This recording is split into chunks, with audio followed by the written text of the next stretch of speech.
नमस्कार, मैं पलक त्रिवेदी और आप देख रहे हैं इंडिया न्यूज का डिजिटल प्लेटफॉर्म।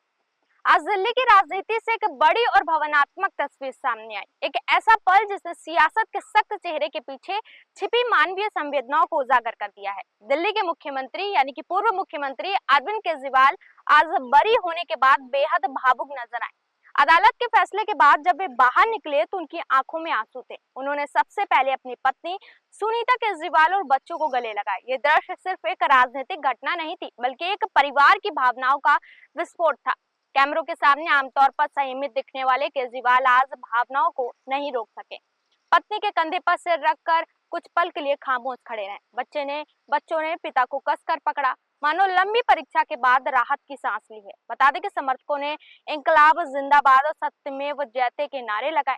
वहीं पार्टी नेताओं ने इसे सच्चाई की जीत बताया, जबकि विरोधियों का कहना है कि कानून प्रक्रिया अभी खत्म नहीं हुआ है। लेकिन आज का दिन राजनीति से ज्यादा एक परिवार की कहानी कह रहा था। संघर्ष, आरोप, जांच और अदालत की लंबी प्रक्रिया के बीच उम्मीद का साथ। अदालत के फैसले के बाद केजरीवाल ने कहा कि सच परेशान हो सकता है, पराजित नहीं। उन्होंने अपने समर्थकों का धन्यवाद किया और कहा कि ये लड़ाई सिर्फ उनकी नहीं है, बल्कि उन सभी लोगों की है जो व्यवस्था में बदलाव चाहते हैं। गौरतलब है कि पिछले कुछ समय से वे जांच एजेंसियों के सवालों और कानूनी दायरों में घिरे हुए थे। विपक्ष लगातार हमलावर था, जबकि उनकी पार्टी इसे राजनीतिक साजिश बता रही थी। आज जब अदालत से राहत मिली तो ये सिर्फ एक कानून निर्णय नहीं था, बल्कि एक राजनीतिक संदेश भी बन गया है। आने वाले दिनों में इसका असर दिल्ली की सियासत पर क्या पड़ेगा, ये देखना दिलचस्प होगा। राजनीति में आरोप प्रत्यारोप चलते रहते हैं, लेकिन आज की तस्वीर ने याद दिलाया कि नेता भी इंसान होते हैं, उनके भी परिवार होते हैं,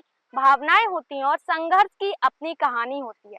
आपको बता दें कि कोरोना काल के बीच दिल्ली सरकार ने दिल्ली आबकारी नीति 2021-22 लागू की थी। शराब नीति के कार्य में कथित अनियमितता की शिकायतें आई, जिसके बाद उपराज्यपाल ने सीबीआई जांच की सिफारिश की।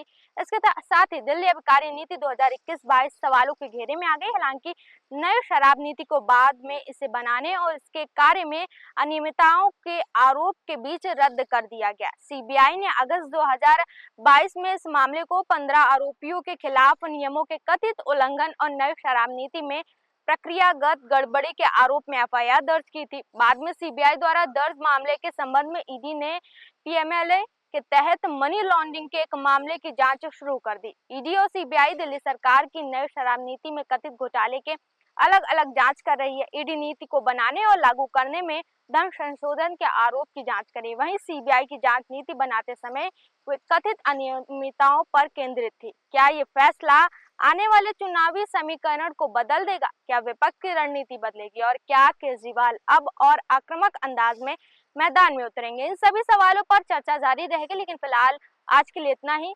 आप इस खबर पर क्या सोचते हैं, आपकी क्या राय है, कमेंट सेक्शन में जरूर बताइएगा।